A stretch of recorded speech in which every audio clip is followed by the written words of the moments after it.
भारत केवल एक भौगोलिक राष्ट्र नहीं है, भारत एक जीवित स्मृति है। यहाँ की धरती पर कदम रखते ही ऐसा प्रतीत होता है मानो हर कण कोई कथा सुनाने को तत्पर हो। कहीं पर्वत बोलते हैं, कहीं नदियाँ साक्षी बनती है और कहीं पत्थर इतिहास का भार उठाए खड़े रहते हैं। इन्हीं पत्थरों के बीच एक ऐसा नाम है जो सदियों से मनुष्य की आस्था, इतिहास और तर्क तीनों को चुनौती देता आया है। वह नाम है राम सेतु। एक ऐसा सेतु जो भारत की मुख्य भूमि को श्रीलंका से जोड़ता है। एक ऐसा मार्ग जिसे कुछ लोग केवल पौराणिक कथा मानते हैं तो कुछ इसे इतिहास का जीवित प्रमाण कहते हैं प्रमाण कहते हैं। प्रश्न यह नहीं है कि राम सेतु है या नहीं, प्रश्न यह है कि यदि ये केवल कल्पना है तो समुद्र के बीच यह संरचना आज भी क्यों खड़ी है। समय केवल प्रवाह में आगे बढ़ने से पहले हमें पहले ये समझना होगा कि राम सेतु वास्तव में है क्या। आज की आधुनिक भाषा में इसे संरचना को अदम्स ब्रिज कहा जाता है। यह लगभग 48 किलोमीटर लंबी चूना पत्थर की एक श्रृंखला है जो तमिलनाडु के रामेश्वर से प्रारंभ होकर श्रीलंका के मन्नार द्वीप तक फैली हुई है। ऊपर से देखने पर यह कोई सामान्य प्राकृतिक संरचना नहीं लगती, मानो किसी ने पत्थरों को योजनाबद्ध ढंग से एक रेखा में सजाया हो। यही दृश्य सबसे पहला प्रश्न उत्पन्न करता है, क्या यह केवल प्रकृति की देन है या किसी प्राचीन सभ्यता का निर्माण। विदेशी परंपराओं में इसे आदम का मार्ग कहा गया, यह मानकर कि आदम इसी रास्ते से श्रीलंका से भारत आए थे। लेकिन भारतीय परंपरा में सदियों से यह मार्ग केवल एक नाम से जाना गया, राम सेतु। नाम अलग हो सकते हैं, कथाएं भिन्न हो सकती है, लेकिन संरचना एक ही है। अब यही हम भारतीय ग्रंथों की ओर देखें तो हमें राम सेतु का सबसे स्पष्ट और विस्तृत उल्लेख वाल्मीकि रामायण में मिलता है। रामायण केवल एक धार्मिक ग्रंथ नहीं है, यह उस युग की सामाजिक, राजनीतिक और तकनीकी समझ का दर्पण भी है। जब भगवान राम सीता की खोज करते हुए समुद्र तट पर पहुँचे तो उनके सामने सबसे बड़ी बाधा थी विशाल समुद्र। लंका सामने थी पर मार्ग नहीं था। राम ने पहले धैर्य का मार्ग अपनाया। 3 दिनों तक समुद्र देव से प्रार्थना की, समाधान की अपेक्षा की, पर जब उत्तर नहीं मिला तो राम ने धनुष उठाया। यह क्रोध नहीं था, यह धर्म की रक्षा के लिए उठाया गया निर्णय था। राम के तेज से भयभीत होकर समुद्र देव प्रकट हुए। उन्होंने स्वीकार किया कि समुद्र की अपनी सीमाएं हैं, पर समाधान भी उसी में निहित है। समुद्र देव ने राम को बताया कि वानर सेना में नल और नील नामक 2 वीर हैं जो निर्माण और स्थापत्य कला में निपुण है। उनके नेतृत्व में समुद्र पर सेतु बनाया जा सकता है। नल और नील कोई सामान्य योद्धा नहीं थे, उन्हें विश्वकर्मा का पुत्र माना जाता है और निर्माण विद्या का गहन ज्ञान प्राप्त था। एक प्राचीन कथा के अनुसार बाल्यकाल में उन्हें ऐसा शाप मिला था कि उनके द्वारा फेंकी गई वस्तुएं जल में नहीं डूबेंगी। जो शाप था वही इस महायोजना में वरदान बन गया। राम ने बिना विलंब किए सेतु निर्माण का आदेश दिया। वानर सेना ने इसे युद्ध नहीं, सेवा के रूप में स्वीकार किया। दूर दूर से पत्थर लाए गए, शिलाएं एकत्र की गई, वृक्ष काटे गए। उन पत्थरों पर राम का नाम लिखा गया और आश्चर्यजनक रूप से वे पत्थर समुद्र की लहरें पर तैरने लगे। यह दृश्य केवल चमत्कार नहीं था, यह सामूहिक विश्वास, अनुशासन और नेतृत्व की शक्ति का प्रतीक था। सेतु निर्माण कोई अव्यवस्थित प्रयास नहीं था।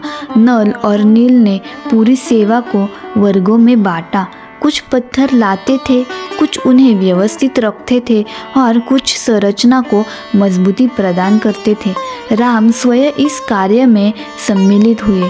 उन्होंने पत्थर उठाए, वानरों के साथ श्रम किया। यह दृश्य दर्शाता है कि सच्चा नेतृत्व आदेश से नहीं, उदाहरण से स्थापित होता है। कई दिनों के अथक परिश्रम के बाद समुद्र पर एक ऐसा मार्ग बन गया जो असंभव को संभव बनाने का प्रतीक था। यह सेतु केवल लंका तक पहुंचने का रास्ता नहीं था, यह धर्म की विजय का मार्ग था। यही से रामायण की कथा अपने निर्णायक चरण में प्रवेश करती है। राम सेतु का निर्माण हमें यह सिखाता है कि प्राचीन भारत की कथाएं केवल कल्पना नहीं थी, बल्कि उनमें संगठन, विज्ञान और दूरदृष्टि छुपी हुई थी। यही कारण है कि आज भी हजारों वर्ष बाद राम सेतु केवल पत्थरों की श्रृंखला नहीं, बल्कि प्रश्नों, आस्था और इतिहास का सेतु बनकर समुद्र के बीच खड़ा है। राम सेतु के निर्माण की कथा यही समाप्त नहीं होती। आधुनिक दृष्टि से देखें तो समुद्र के ऊपर लगभग 50 किलोमीटर लंबा पुल बनाना आज भी एक बड़ी इंजीनियरिंग चुनौती माना जाता है। फिर हजारों वर्ष पहले, जब न आधुनिक मशीनें थी, न भारी क्रेन, न आधुनिक सीमेंट, तब यह कार्य कैसे पूरा हुआ? यही से राम सेतु का तकनीकी रहस्य प्रारंभ होता है। यदि हम वाल्मीकि रामायण को केवल धार्मिक ग्रंथ न मानकर एक ऐतिहासिक दस्तावेज की तरह पढ़े, तो उसमें निर्माण की प्रक्रिया को लेकर कई सूक्ष्म संकेत मिलते हैं। सेतु निर्माण अचानक हुआ कोई चमत्कार नहीं था, यह एक योजनाबद्ध, चरणबद्ध और नियंत्रित प्रक्रिया थी। नल और नील केवल नाम मात्र के नायक नहीं थे, वे उस समय के श्रेष्ठ स्थापत्य विशेषज्ञ थे। रामायण में यह स्पष्ट संकेत मिलता है कि सेना को अलग अलग वर्गों में बांटा गया था। कोई पत्थर लाने का कार्य करता था, कोई उसे सही स्थान पर जमाने का, और कोई पूरी संरचना की मजबूती का ध्यान रखता था। यह वही प्रणाली है जिसे आज हम आधुनिक प्रोजेक्ट मैनेजमेंट कहते हैं। अब प्रश्न उठता है, वे पत्थर तैरते कैसे थे? आधुनिक विज्ञान के अनुसार कुछ विशेष प्रकार के चूना पत्थर, जिनमें प्राकृतिक रूप से हवा भरी होती है, वे पानी पर तैर सकते हैं। दक्षिण भारत के कई प्राचीन मंदिरों में ऐसे ही पत्थरों के उपयोग के प्रमाण मिलते हैं, जो भारी होने के बावजूद भी जल में डूबते नहीं। संभव है कि राम सेतु में भी इन्हीं विशेष शिलाओं का प्रयोग हुआ हो। रामायण में पत्थरों पर राम नाम लिखे जाने का उल्लेख केवल आध्यात्मिक संकेत नहीं हो सकता, बल्कि यह पत्थरों की पहचान या वर्गीकरण का तरीका भी हो सकता है। आज भी निर्माण कार्यों में चिन्हित पत्थरों या बॉक्स का उपयोग किया जाता है, ताकि उन्हें सही स्थान पर रखा जा सके। सेतु का निर्माण उथले समुद्री क्षेत्र में किया गया था। आज भी यदि उस क्षेत्र का अध्ययन किया जाए तो यह स्पष्ट होता है कि वहाँ समुद्र की गहराई कई स्थानों पर बहुत कम है। यह संकेत देता है कि निर्माण के लिए स्थान का चयन पूरी तरह सोच समझकर किया गया था। कुछ इतिहासकार यह भी मानते हैं कि प्राचीन काल में समुद्र का जल स्तर आज की तुलना में कम था, जिससे यह कार्य और भी संभव हो जाता है। यह भी ध्यान देने योग्य है कि राम सेतु पूरी तरह सीधा नहीं है। यह समुद्री धाराओं और लहरों के अनुरूप हल्का सा घुमाव लिए हुए है। यह वही सिद्धांत है जिसका उपयोग आज भी समुद्री पुलों और ब्रेक वाटर्स में किया जाता है, ताकि संरचना प्राकृतिक शक्तियों का सामना कर सके। इससे यह स्पष्ट संकेत मिलता है कि निर्माण करने वालों को समुद्र की प्रकृति का गहरा ज्ञान था। अब यदि हम इस पूरे प्रयास को केवल चमत्कार कहकर समाप्त कर दें, तो यह प्राचीन भारतीय ज्ञान के साथ अन्याय होगा। राम सेतु की कथा हमें यह सिखाती है कि प्राचीन भारत में विज्ञान और अध्यात्म एक दूसरे के विरोधी नहीं थे। जहाँ आज हम विज्ञान को तर्क से जोड़ते हैं, वही उस युग में विज्ञान को धर्म और कर्तव्य के साथ जोड़ा जाता था। इसीलिए सेतु निर्माण केवल एक तकनीक परियोजना नहीं था, यह एक नैतिक और सांस्कृतिक उत्तरदायित्व भी था। आज जब हम सैटेलाइट इमेज में समुद्र के बीच उस पत्थरों की श्रृंखला को देखते हैं, तो यह प्रश्न अपने आप उठता है, क्या यह सब केवल संयोग हो सकता है या फिर यह उस ज्ञान की छाया है जो समय के साथ धुंधला पड़ गया लेकिन पूरी तरह नष्ट नहीं हुआ। राम सेतु हमें यह सोचने पर मजबूर करता है कि हम जिन प्राचीन कथाओं को सामना शब्दों में मिथक कह देते हैं, शायद वे हमारी समझ से कहीं आगे थी। राम सेतु की कथा अब एक ऐसे मोड़ पर पहुंचती है जहां आस्था और विज्ञान आमने सामने नहीं बल्कि साथ साथ चलते हुए दिखाई देते हैं। वर्षों तक जिसे केवल एक धार्मिक विश्वास कहकर नज़रअंदाज किया गया, वही संरचना आधुनिक विज्ञान, सैटेलाइट इमेजरी और भूगर्भीय शोध के माध्यम से एक ठोस वास्तविकता की तरह उभर कर सामने आती है। यह वही स्थान है जहां प्रश्न उठता है, क्या राम सेतु केवल रामायण की कल्पना है या फिर इतिहास के पन्नों में दबा हुआ एक वैज्ञानिक सत्य? 20वीं शताब्दी के अंत में जब आधुनिक सैटेलाइट तकनीक ने पृथ्वी की सतह को ऊपर से देखना संभव बनाया, तब हिंद महासागर और बंगाल की खाड़ी के बीच स्थित उथले जल क्षेत्र के वैज्ञानिकों का ध्यान खींचा। भारत और श्रीलंका के बीच फैली हुई चूना पत्थर और रेत की एक सतत श्रृंखला जो लगभग 48 किलोमीटर तक फैली है, सैटेलाइट चित्रों में एक स्पष्ट दिखाई देने लगी। यही संरचना आज राम सेतु या एडम्स ब्रिज के नाम से जानी जाती है। यह कोई बिखरी हुई चट्टानों का समूह नहीं बल्कि एक क्रमबद्ध और निरंतर रेखा के रूप में विद्यमान है जो अपने आप में कई प्रश्न खड़े करती है। नासा द्वारा जारी की गई सैटेलाइट तस्वीरों ने इस संरचना के अस्तित्व को लेकर किसी भी प्रकार का संदेह समाप्त कर दिया। यद्यपि नासा ने कभी यह दावा नहीं किया कि यह संरचना मानव निर्मित है, लेकिन उन्होंने यह अवश्य स्वीकार किया कि यह एक वास्तविक भौगोलिक रूप से स्पष्ट दिखाई देने वाली रचना है। वैज्ञानिक दृष्टि से यह बात अत्यंत महत्वपूर्ण है क्योंकि किसी भी प्राकृतिक संरचना का इनके सीधे और समानांतर क्रम में पाया जाना असामान्य माना जाता है। भूगर्भशास्त्रियों ने जब इस क्षेत्र का अध्ययन किया तो उन्हें और भी रोचक तथ्य सामने मिले। समुद्र तक के नीचे पाई गई चट्टानों की उम्र उनके ऊपर जमी रेत से कहीं अधिक पुरानी पाई गई। इसका अर्थ यह हुआ कि पहले कठोर पत्थरों की एक श्रृंखला मौजूद थी और बाद में समुद्री प्रक्रियाओं के कारण उनके ऊपर रेत जमा हुई। यह खोज उस रामायण कालीन वर्णन से मेल खाती है जिसमें समुद्र पर पत्थरों को जमा कर सेतु निर्माण की बात कही गई है। कुछ वैज्ञानिक अध्ययनों में यह भी सामने आया कि इस क्षेत्र में पाए गए पत्थर स्थानीय नहीं है, यानी वे पत्थर वहाँ प्राकृतिक रूप से उत्पन्न नहीं हुए बल्कि कहीं और से लाकर व्यवस्थित रूप से रखे गए प्रतीत होते हैं। यह तथ्य अपने आप में संकेत देता है कि यह संरचना केवल समुद्री लहरों या प्राकृतिक हलचलों का परिणाम नहीं हो सकती। यहाँ पर विज्ञान एक और रोचक प्रश्न उठाता है, यदि यह सेतु प्राकृतिक है तो फिर यह ठीक उसी स्थान पर क्यों है जिसका वर्णन हजारों वर्ष पूर्व रामायण में किया गया? और यदि यह मानव निर्मित है तो उस कालखंड में इतनी विशाल समुद्री संरचना का निर्माण किस तकनीक से संभव हुआ? इन प्रश्नों का उत्तर शायद अभी पूरी तरह हमारे पास नहीं है, लेकिन उपलब्ध प्रमाण यह अवश्य संकेत देते हैं कि प्राचीन भारत का ज्ञान आज की हमारी कल्पना से कहीं अधिक उन्नत था। समुद्र विज्ञान के अनुसार यह क्षेत्र सदियों पहले आज की तुलना में कहीं अधिक उथला था। समुद्र स्तर में परिवर्तन के कारण जो मार्ग कभी पैदल या सीमित जल यात्रा के लिए संभव रहा होगा, वही आज समुद्र में डूबा हुआ दिखाई देता है। यह तथ्य रामायण के उस प्रसंग को और अधिक विश्वसनीय बनाता है जिसमें वानर सेना के लंका तक पहुंचने का वर्णन मिलता है। राम सेतु को लेकर विवाद और चर्चाएं आज भी जारी है।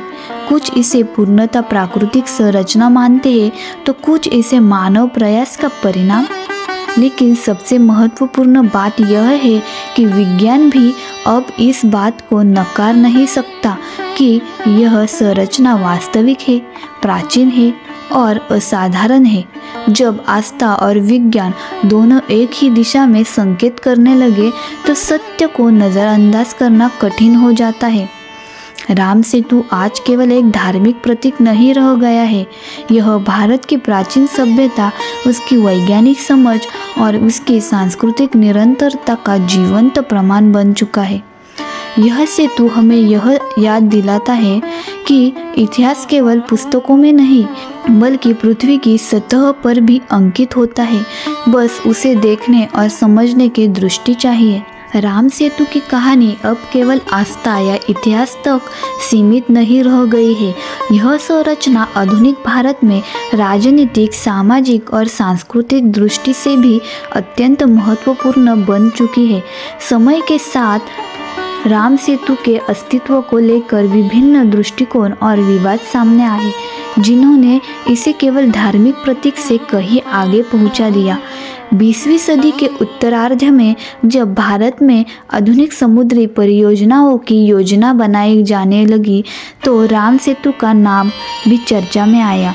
सेतु समुद्र परियोजना नामक योजना के तरह इस मार्ग को खोलने का प्रस्ताव रखा गया, जिससे भारत और श्रीलंका के बीच जल परिवहन में आसानी हो सकती थी। लेकिन यह प्रस्ताव सीधे सीधे आस्था और परंपरा के विरोध में खड़ा हुआ। देश भर में धार्मिक समुदायों ने इस परियोजना के खिलाफ आवाज़ उठाई।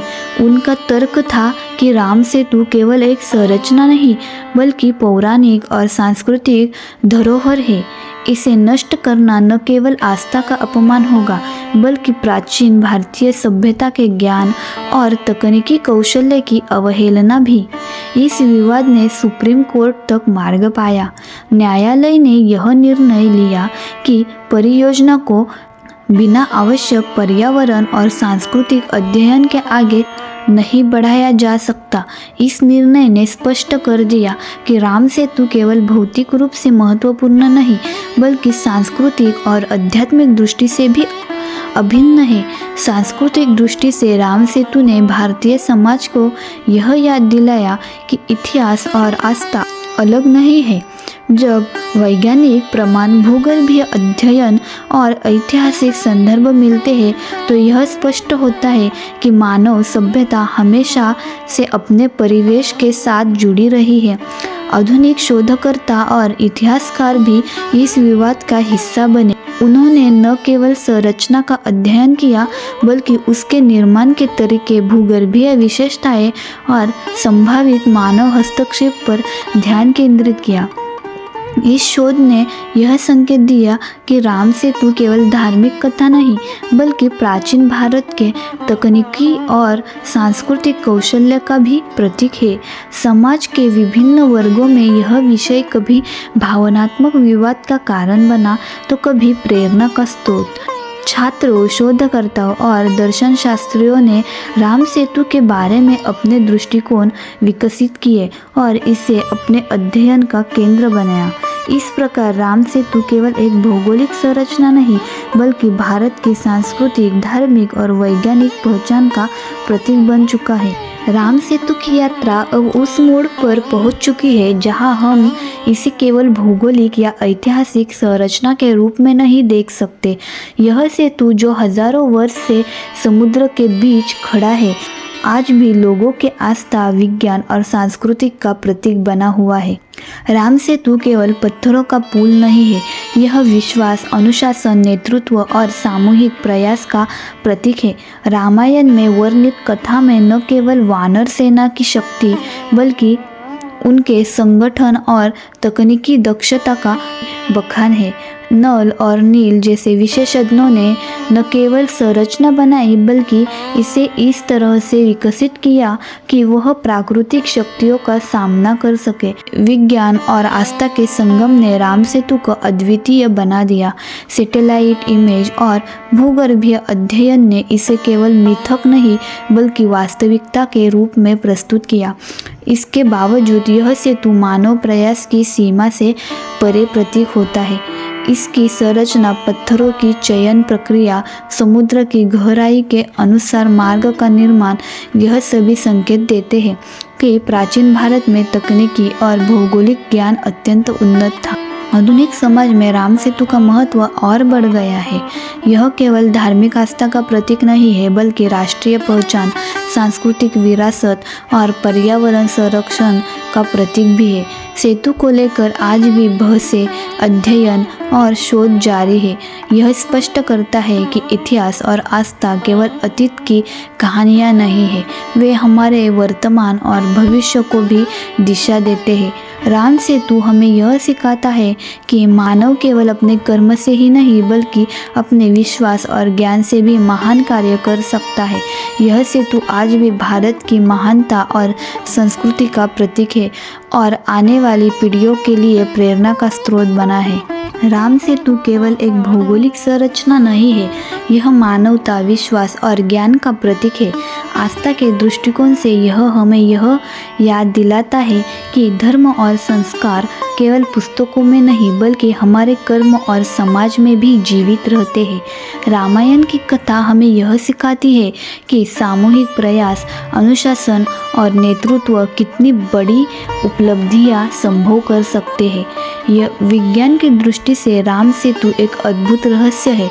भूगर्भीय अध्ययन, सैटेलाइट इमेजरी और समुद्र विज्ञान ने इसे केवल मिथक नहीं, बल्कि वास्तविक और ऐतिहासिक रूप से प्रामाणिक संरचना साबित किया है। यह दिखाता है कि प्राचीन भारत में तकनीकी और वैज्ञानिक समझ अत्यंत उन्नत थी। आधुनिक विवाद और कानूनी संघर्ष इस बात का उदाहरण है कि कैसे इस संरचना केवल भौतिक रूप से ही नहीं, बल्कि सांस्कृतिक और राष्ट्रीय पहचान के रूप में भी महत्वपूर्ण बन जाती है। राम सेतु ने यह साबित किया कि इतिहास, आस्था और विज्ञान कभी विरोधी नहीं है, वे एक दूसरे को पूरक बनाते हैं।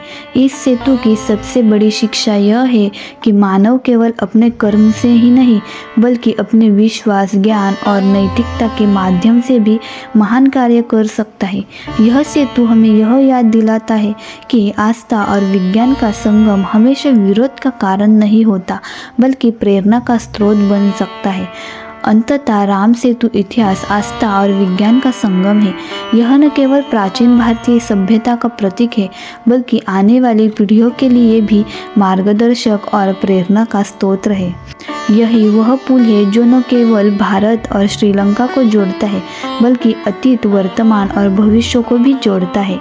राम सेतु केवल पत्थरों का पुल नहीं, यह विश्वास, ज्ञान और आस्था का संगम है। हजारों वर्षों से समुद्र के बीच खड़ा यह सेतु हमें यह सिखाता है कि मानव केवल अपने कर्म से ही नहीं, बल्कि अपने विश्वास और नैतिकता से भी महान कार्य कर सकता है। इतिहास, विज्ञान और आस्था तीनों का संगम ही इस सेतु की शक्ति है।